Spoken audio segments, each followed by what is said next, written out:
माणसाने झाडं नेचरला सेव्ह करण्यासाठी नाही तर स्वतःला सेव्ह करण्यासाठी लावायला. निसर्गाला वाचवण्या इतके आपण मोठे नाही होतो. माणसाने त्याच्या आयुष्यात स्वतःच्या फायद्याची जरी झाडं लावलीत ना तरी कितीतरी मोठं जंगल निर्माण केलं. कसं ते बघा. एकजुटीनं पेटलं रान तुफान आलं, काळ्या भुईच्या भेटीला हे आभाळ आलं.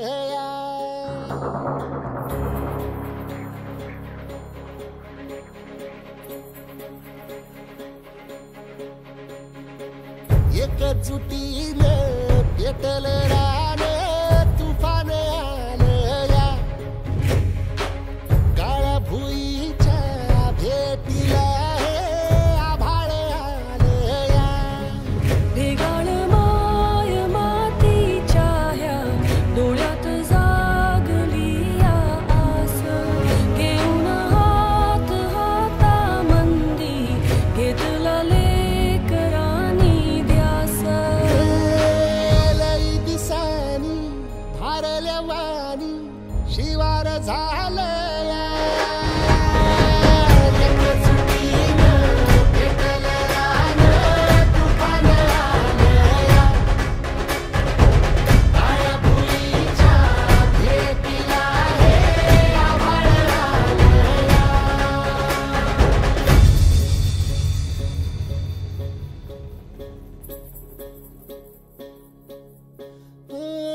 पिचलेला इझलेला टाहो कधी न कुणा कळला. तळमळलीस तू करपुनी हिरवा पदर तुझा जळला.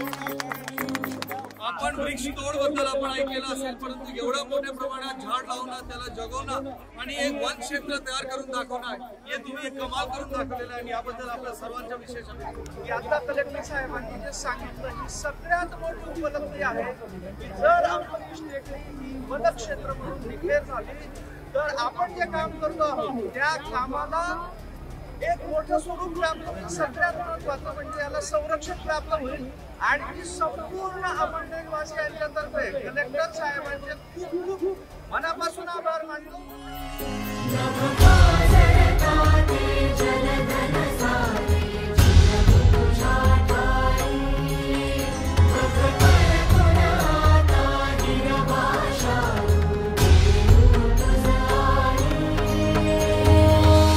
परतीन आली जाण जागर झा